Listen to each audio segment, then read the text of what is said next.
How to become a knight in medieval Europe. To become a medieval knight, you started training at age 7. You spent the next 14 years of your life in a process so physically brutal, so socially demanding, and so specific in its requirements that most boys who started it never finished. And at the end of those 14 years, if you survived, impressed the right people, had the right connections, and could afford the equipment, which cost the equivalent of a small house, you got a sword tapped on your shoulder and a title that could be taken away from you at any moment for the rest of your life. That is the journey. Let's walk through every step of it.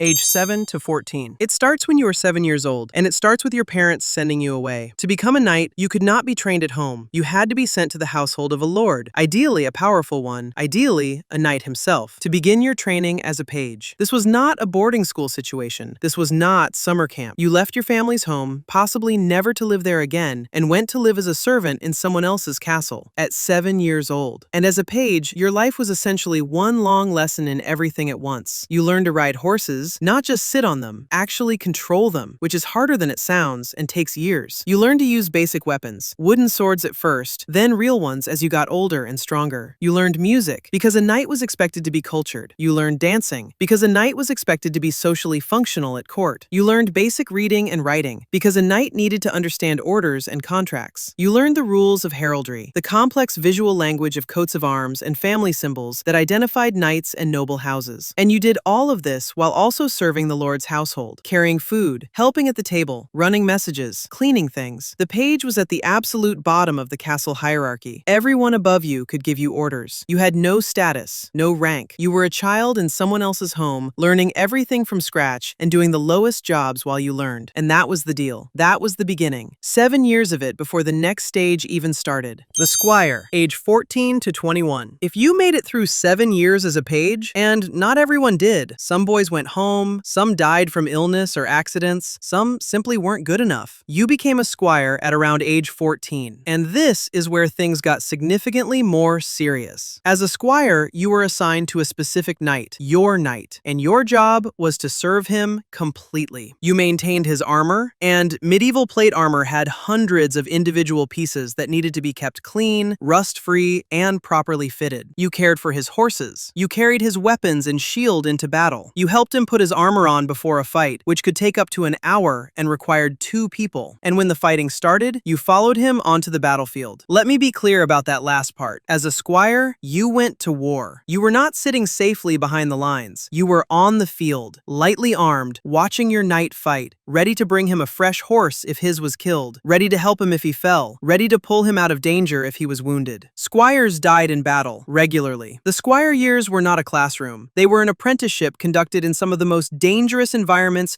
a human being could find themselves in during the medieval period. But the squire years were also when the real physical training happened. Hours every day of weapons practice, sword work, lance work. Learning to fight on horseback with a lance is an extraordinarily difficult skill that takes years to develop properly. Wrestling and hand-to-hand combat, archery, and the quintain, a rotating target on a post that would swing around and hit you with a weighted bag if you did not move fast enough after striking it. Medina training equipment that basically fought back. Squires trained on this until getting hit by it was the exception rather than the rule, which took a long time and involved getting hit a lot. The squire years also included the social education that being a page had started. A knight was expected to function at court, to converse with lords and ladies, to understand the complex etiquette of medieval noble society, to compose and perhaps perform poetry. The troubadour tradition of courtly love poetry was a real expectation of knightly culture, not just a romantic myth. A squire who could fight brilliantly but could not hold a conversation at a feast was not a complete knight. The training covered everything. The knighting ceremony. If you made it through 7 years as a page and 7 years as a squire, 14 years total, starting at age 7 and ending at around 21, you were eligible to be knighted. Eligible, not guaranteed. Your knight had to recommend you. A lord had to agree, and you had to survive everything that came before. The knighting ceremony itself varied by region and era, but the most formal version, the dubbing ceremony, had specific elements that were consistent across medieval Europe, and some of them are not what you expect. The night before the ceremony, the candidate took a ritual bath. This was called the Bath of Purification, and it was symbolic, washing away the squire and preparing the body for the new identity of knight. After the bath, the candidate dressed in white, symbolizing purity, and then spent the entire night alone in a church or chapel in what was called the Vigil of Arms. He knelt or stood before the altar with his weapons and armor laid out in front of him and prayed through the entire night. No sleep, no food, no company. Just the candidate, the church, his weapons, and his thoughts from sunset to sunrise. By dawn, he had been awake all night. He then attended Mass, went to confession, and received communion. After the religious ceremony came the dubbing itself. The candidate knelt before the Lord or King performing the ceremony. He swore oaths to protect the church, to defend the weak, to serve his Lord faithfully, to uphold the code of chivalry. And then, the Lord performing the ceremony took a sword and struck the candidate on the shoulder or the neck with the flat of the blade. This strike was called the colli, and it was not gentle. It was a firm, deliberate blow. The theory was that it was the last blow the new knight would receive without fighting back. A reminder, you are a fighter now. From this moment, you respond. After the colli, the new knight was given his spurs, the symbol of knighthood, golden for a full knight, his sword, and sometimes a new set of armor. His squire days were over. He was, at last, a knight. What knights actually did. Here is where the gap between the legend and the reality gets interesting. Full-scale pitched battles, the kind movies love, were actually relatively rare events in a knight's career. Most medieval warfare was not two armies charging at each other across a field. It was sieges, it was raids, it was skirmishes. It was the slow, grinding, expensive work of controlling territory. A knight might go years between major battles. So what did knights do the rest of the time? Administration. A knight who held land, and most established knights did hold land granted by their lord, was responsible for managing that land, collecting rents, settling disputes among the peasants on his estate, maintaining order in his territory, appearing at his lord's court when summoned, providing military service when called upon. A significant portion of a knight's professional life looked less like combat and more like being a middle manager with a sword. Tournaments were the other major outlet, and tournaments were not the clean, chivalrous jousting events you see in movies. Early medieval tournaments were essentially controlled battles, large groups of knights fighting each other across wide areas of countryside, capturing opponents and holding them for ransom, keeping the horses and equipment of defeated opponents. They were genuinely dangerous. Knights were killed and seriously injured in tournaments regularly. The church repeatedly tried to ban them. Kings periodically restricted them. They kept happening because they were the main way for a knight to practice his skills, earn extra money, and build his reputation in peacetime. A knight who performed brilliantly in tournaments became famous. Famous knights attracted better patrons. Better patrons meant better opportunities. The tournament circuit was essentially the medieval equivalent of professional sport. The Code of Chivalry. The Code of Chivalry is probably the most romanticized thing about medieval knighthood. And I want to be honest about it because the reality is more complicated than either the romantic version or the cynical version. Chivalry as a code did exist. It was a real set of expectations about how a knight should behave. Protect the weak, honor women, be generous, be loyal to your lord, be brave, be honest, fight fairly. These were genuine ideals that were taught, preached, written about extensively, and taken seriously by many knights as a framework for honorable behavior. And also, knights absolutely ransacked towns. Knights burned villages. Knights held civilians for ransom. Knights fought dirty when they needed to. The 100 Years' War between England and France was full of documented atrocities committed by knights on both sides against civilian populations. The chevauchée, a deliberate military strategy of burning crops, killing livestock, and destroying villages to weaken the enemy's economy, was practiced by chivalrous knights with complete regularity. The Black Prince of England, Edward of Woodstock, was celebrated as one of the most chivalrous knights of his age. He also ordered the massacre of thousands of civilians at Limoges in 1370. So the honest answer about chivalry is this: it was a real ideal that real knights genuinely aspired to and that genuinely influenced behavior, especially between knights of similar rank, especially in formal combat situations. And it coexisted completely with conduct that by any reasonable standard was the opposite of chivalrous. Knights were human beings operating in a violent world under enormous pressure with strong incentives to win. The code told them who they should be, reality told them what they needed to do, and the gap between those two things was where most of medieval knighthood actually lived.